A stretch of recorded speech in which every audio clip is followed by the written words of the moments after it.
Hey guys, what is up and welcome back to another episode of Phoenix Wright, Ace Attorney, Justice for All. In the last episode, we started the trial of Maggie Bird, who has been accused of killing her lover Dustin Prince, and also we have amnesia and we don't remember shit. So we had to go through the whole tutorial process again, and we started and finished cross-examining Detective Gumshoe, and now we're gonna be moving on to a new witness. I hope you guys enjoyed the end card that I made. It's not the most high quality. Listen, I'm not the best artist or animator. If you can even call that animating, I don't think you can really call it animation. I'm not the best video editor. I'm not the best anything, really. I'm only good at voice acting. So, yeah, I know it looks really, really bad, but I thought I'd just, have a little fun and actually make an end card instead of just the picture of my avatar, yeah. By the way, a friend of mine made the script for me, and I really appreciate him for that. So, yeah, thank you. All right, let's get started. My computer is very hot right now. September 8th, 11:43 a.m., District Court, Defendant Lobby Number 1. Amnesia?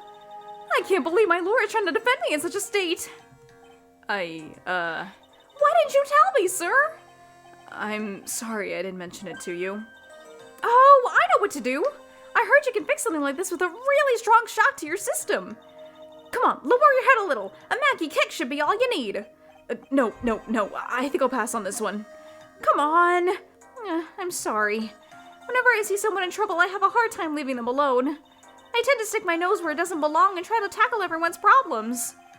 Well, my head's one problem you won't be tackling today.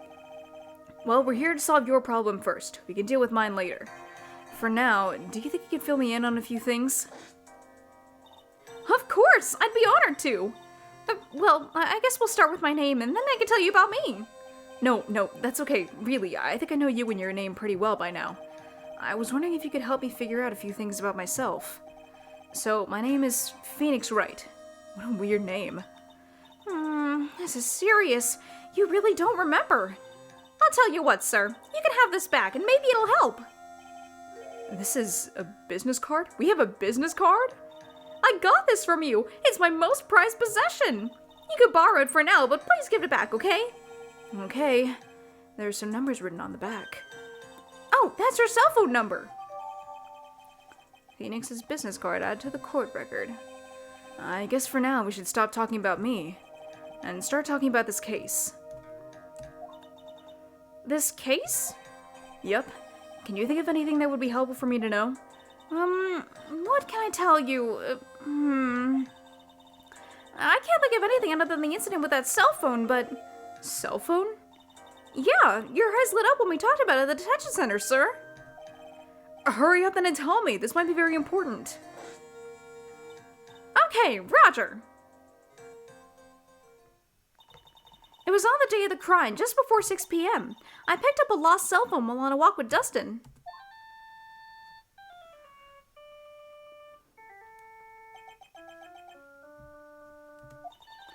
All of a sudden, the phone began to ring. Hello? Is this yours? Oh, I'm glad you called. We can meet up and I can get this back. You can call me Maggie. The noodle brand. We agreed to meet up at 6 p.m. Dustin and I waited for the person to show up, but they never did. So where is the phone you found now? I gave it to you yesterday. Huh? To me? Is it that phone in my pocket? You mean this? Do you think it has anything to do with the murder? I don't really know, but if my eyes lit up... Maya? You're so mean! I called you a million times, but you wouldn't pick up. And when I went to check in the courtroom, everyone had already left. Eric, no, who in the heck is this? Let me guess, I'm supposed to know this girl, too. Hey, good morning, Maggie. And a good morning to you too, Maya. So, how's it going? Is there a word for worse than abysmal? Oh, and what if I said that everything will be fine? That's right, it's Mai to the rescue with ultra-decisive, super important evidence. Here you are, Nick, that thing you wanted me to bring. Huh? Oh, thanks. What the heck is this, a list? It has about 20 people's names and phone numbers written on it. It was kind of tough, but I managed to find out some dirt. Looks like these guys are up to no good. No good? As in, there's a group of con artists that the police are currently investigating. I think these guys are members of that group. What group? Names list added to the court record. Why would a group of con artists pop up in a case like this? Don't look at me. And where'd you get this list from in the first place? What? Why are you asking that? You're the one who asked me to look this up yesterday. Oh, is that right? These numbers were in the memory of that phone Maggie found. So that's where they're from. You're awfully forgetful these days, Nick. I hope I never get to be a forgetful little prune like you. Maya, actually, Mr. Wright is... Mr. Wright, recess is now over. Please bring the defendant and return to the courtroom immediately. Oh, oops. Guess you had to get going. We can talk about you being old later, Nick. Wish us luck. I guess I have all the pieces now, more or less. All that's left is to put it all together. I'm not going to lose this. I can't. Come on, Nick. Better get a move on. Yeah. Oh my god. My computer is really hot. I'm recording on my MacBook now, so maybe it's just not as powerful as the iMac, and that's why it's just heating up really badly. The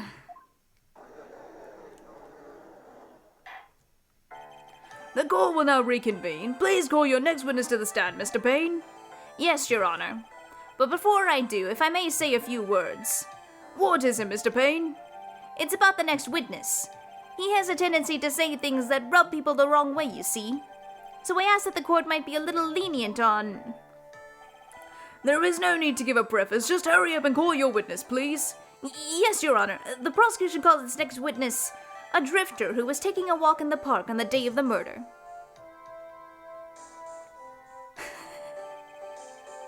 Please state your name for the court, witness. Before I do, I'd like to clarify a little something. Huh? Oh, alright, go ahead. Just now you introduced my wonderful self to the court, correct? Perhaps as a drifter who was taking a walk. Did I? But I will not stand for that. Now you tinted the court's eyes and colored me wrongly. Sure, I suppose calling me a university student... I can't speak. Yes, I understand. I'm very sorry. I will be more careful from now on. What is he, a human chatterbox? I have to question him? Fashion, cars, women, glasses, and of course, university. First rates only need apply. Glasses? But you aren't wearing glasses. That's enough. Your name, witness. Oh, is that how you want to play this? Using your power and influence to keep the young people down? I see how you work now. You old people and your dirty tricks. You thought you had me, but you thought wrong. Oh, I'm sorry. It won't happen again. Oh, man. I forgive you. All right, I suppose I can tell you my name.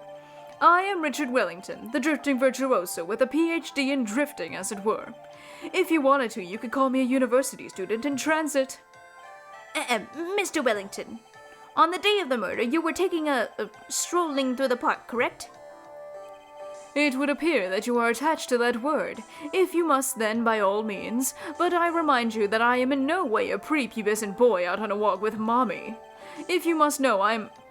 Anyway, please testify to the court what you saw during your walk through the park. See, you said it again. Taking a walk. You know you... What your witness will do, Mr. Wellington.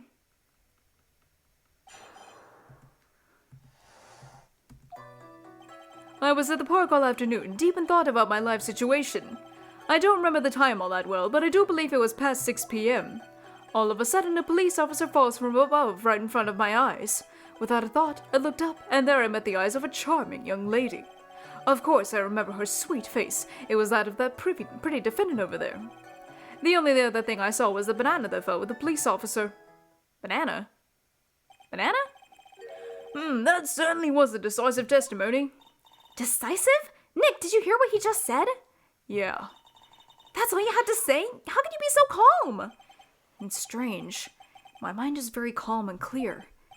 Maybe it's because I believe in my client. You mean Maggie? Yeah, and if she really is innocent, then that can only mean one thing. That guy is lying. You may now question the witness, Mr. Wright.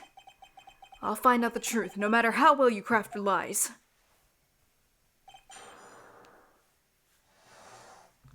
Alright, I know what it is.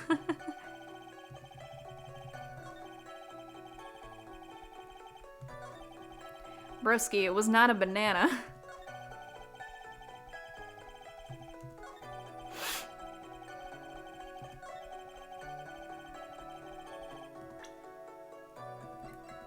What was this? Mr. Wellington, I believe I have the bananas you saw right here. Ah, so you knew about the bananas too. Why didn't you say so earlier? But don't think you can use this as a way to pull more information out of me. And that's where you'd be wrong. Mr. Wright, what is the meaning of this? Isn't that the baseball glove? Huh? What? Baseball glove? Doesn't it look delicious? Care for a bite? That's not... No! Your Honor, I think this proves one very important fact. This witness loves bananas. I really want to, press the loves bananas one, but anyways. Has bad eyesight. By the way, just how bad are your eyes? Huh? Why are you asking me that all of a sudden? Your Honor, it is very simple to mistake a glove for a bunch of bananas. No, I don't think so. Objection overruled. You're one of those people. Yes, you know what I mean. You're like those people who refuse to accept calculated first possibility shorted me up when I was about to go with a banana, so I ran into the... And that is why I asked you how bad your eyesight is. They're about 20/25. I suppose you're going to tell me that's terrible, right? Why are you not wearing your glasses today, then?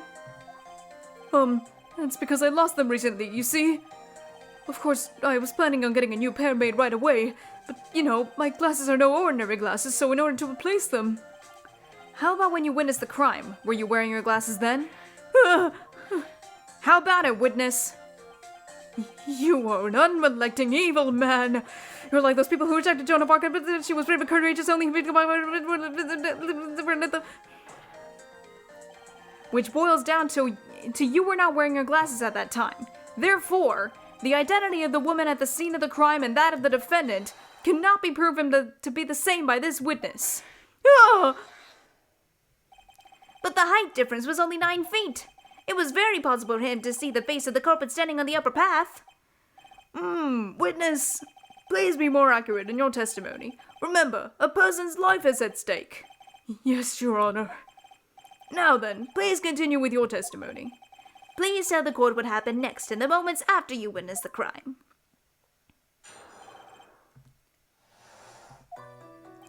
The girl on the upper path ran away as soon as she realized I was there. After that, I immediately called the police station to report the crime. It must have been 6:45 p.m. when I made the call. They must have a lot of free time on their hands since they showed up within 10 minutes. So the person who was on the upper part saw you and then ran away? Yes, that is correct. Which is why even someone without a superior brain like mine can understand that. That girl is the murderer. You may question the witness now, Mr. Wright.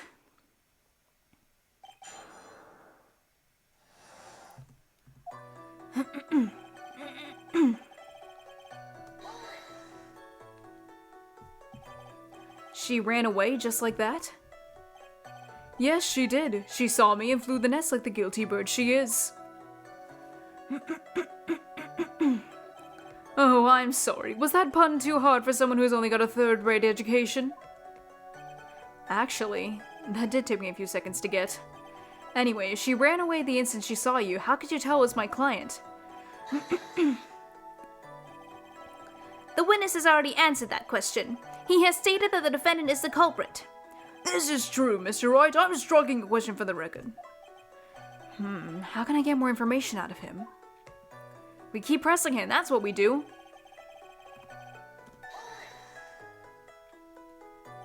Immediately? As in immediately. I mean, sure, a minute might have elapsed before I did, but that's the duty of every good citizen. Or do they not teach you that at your pitiful school?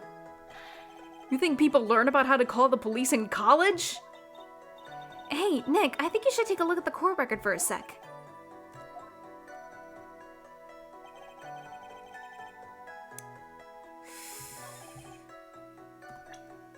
Thanks, Maya. That's not immediately, bro. I'm sorry, that's the business card.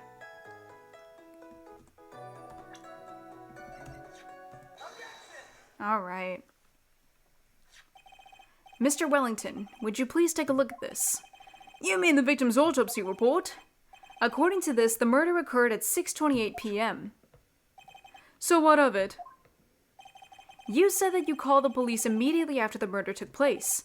However, by the time you would call the police, it was already 6:45 p.m.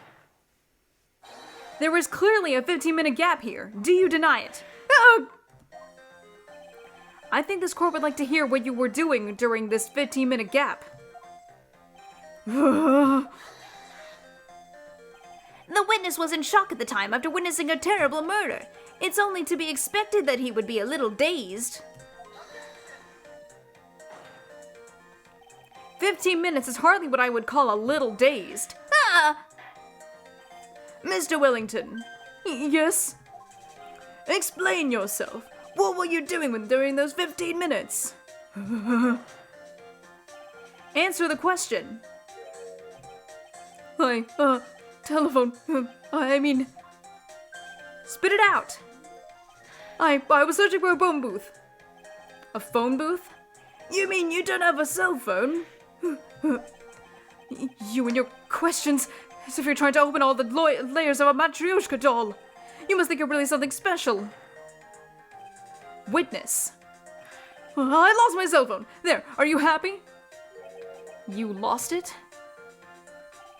Unbelievable. You lose your glasses and your cell phone. You must be very scatterbrained when it comes to your belongings.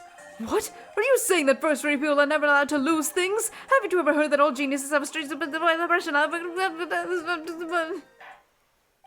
Enough! Oh man. Wait, hold on a second. He lost his cell phone? Nick, that cell phone! Could it be... You mean this phone Maggie found? There's no way. Boy, I didn't see this coming. What should I do now? Mr. Wellington, where is your cell phone right now? What are you getting all excited about? You seem to be a little confused. I found my phone, I'll have you know. See, here it is. Oh, I see. Looks like he's got his phone. And I thought that just maybe this was his. Well then, I think we cleared this issue up. At the time of the murder, the witness did not have a cell phone because he had lost it. Therefore, the delay in his call was caused by his search for the phone booth.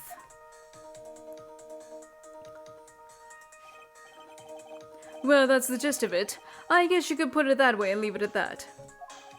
Do you have any further questions, Mr. Wright? There is always something. Your Honor, the witness's testimony does not make sense. I don't believe that there was ever a need for the witness to search for a phone. How dare you! You can't just make outrageous claims like that. You do have some sort of proof, don't you? Well, yeah, of course. This evidence should be good enough, I think.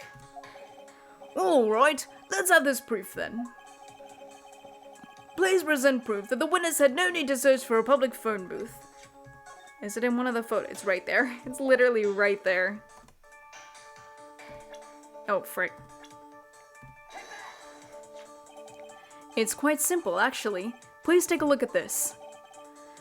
At the crime scene photo, Is there a problem with it? Oh, there's nothing wrong with the picture. But if you don't understand my logic after looking at it, something is wrong with you. No! It's a phone booth. That is correct. All the defendant had to do was walk 3 steps. Mr. Wellington, why did you not use the phone that was right in front of you? Oh! Order! What is reporting a crime a little late proof for you? The witness can't explain what he was doing for those 15 minutes. That is reason enough to throw suspicion on his testimony. Yes, this is very true. What do you have to say for yourself, witness? Then I bet this phone really is his, Nick. He must have killed Dustin to get his phone back. But Maggie said that she was going to return it to him, so there was no reason for him to kill for it. And on top of that, we still have the phone she found anyway. But if he wasn't looking for his cell phone, was he looking for something else? Was he? Mr. Wright. Yes, Your Honor? Do you have any thoughts you would like to share with the court? Can you offer an explanation as to what the witness was doing during those 15 minutes? There is only one possible explanation. All right, let's hear your explanation. However, be forewarned that if your explanation is not persuasive, you will be penalized. Think carefully before you present, Mr. Wright. Yes, Your Honor. I probably shouldn't have said there was only one possibility.